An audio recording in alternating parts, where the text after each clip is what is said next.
hal-hal yang melatar belakangi dilakukannya penelitian, maka kebutuhan objektif dalam mendeskripsikan latar belakang penelitian ini sangat diperlukan.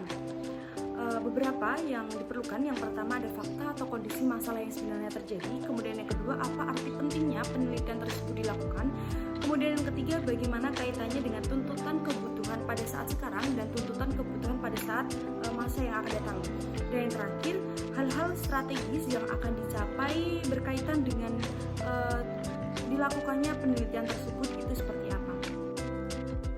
Secara sederhana, masalah dapat diartikan sebagai kesenjangan yang seharusnya terjadi dan kenyataan yang sedang terjadi pada saat ini.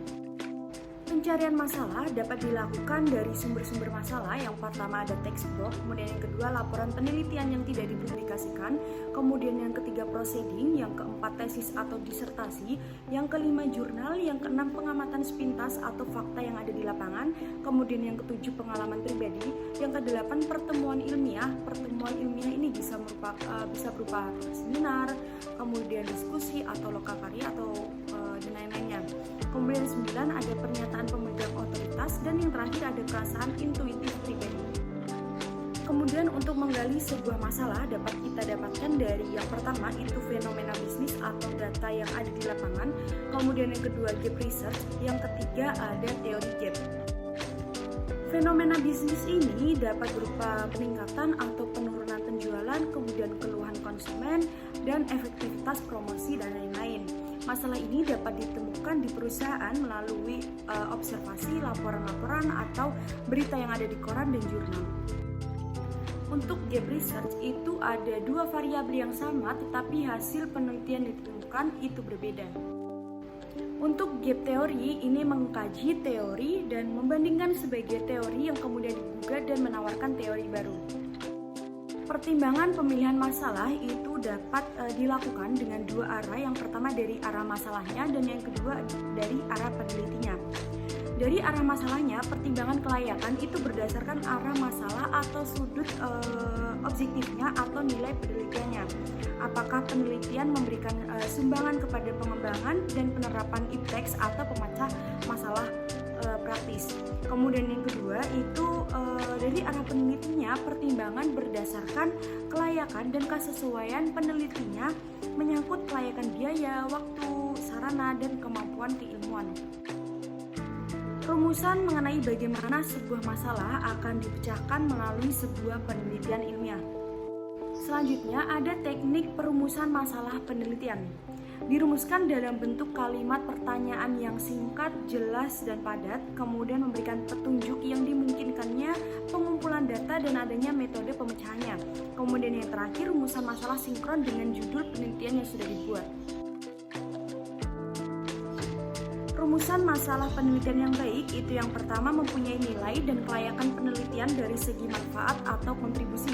Kemudian kedua visible atau dapat dipecahkan di mana ada data dan metode pemecahannya.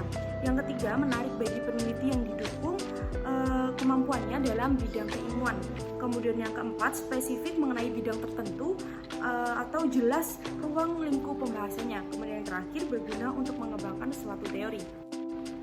Perumusan tujuan penelitian. Untuk tujuan penelitian ini menjelaskan tujuan akhir yang akan dicapai oleh peneliti setelah penelitian selesai dilakukan.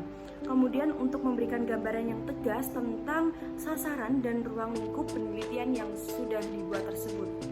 Kemudian teknik merumuskan tujuan penelitian yang pertama itu singkat dan spesifik, dan yang kedua diarahkan untuk menjawab permasalahan yang telah dirumuskan. Perumusan manfaat penelitian.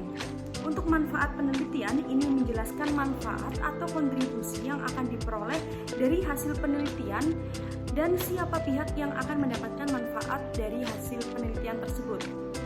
Teknik merumuskan manfaat penelitian itu secara detail siapa saja yang akan mendapatkan manfaat dan apa manfaat yang akan diperoleh dari hasil penelitian tersebut. Tema penelitian itu diperlukan untuk mengarahkan ruang lingkup dan bidang telaah yang akan dipelajari oleh peneliti yang berkaitan dengan bidang ilmu. Topik penelitian ini berkaitan dengan garis pembahasan yang bersifat spesifik. Judul penelitian itu dirumuskan atau dibuat berdasarkan masalah-masalah yang akan diteliti atau diselidiki. Judul penelitian ini dimaksudkan untuk memperjelas dan mempertajam ruang lingkup dan bidang telaah dari tema dan topik penelitian yang akan dibuat. Adapun beberapa pertimbangan dalam memilih judul. Yang pertama, tampak ruang lingkup dan metode pembahasannya. Kemudian yang kedua, tampak ruang lingkup objek penelitiannya atau populasi atau sampel. Dan ketiga, berkaitan dengan tema atau topik penelitian. Yang keempat, mempertimbangkan masalah yang akan dihadapi. Dan yang kelima, mempertimbangkan bidang ilmu yang akan dipelajari atau dikuasai. Kemudian yang terakhir, judul hendaknya yang sedang aktual. Judul hendaknya dibuat secara singkat dan jelas, kemudian tidak perlu semua variabel itu dimasukkan dalam judul, kemudian tidak berarti ganda atau dapat ditafsirkan lain, dan gunakan istilah yang sudah umum, dan selanjutnya gunakan bahasa baku, kemudian tidak lebih dari 3 baris karena judul yang terlalu panjang itu dapat membingungkan.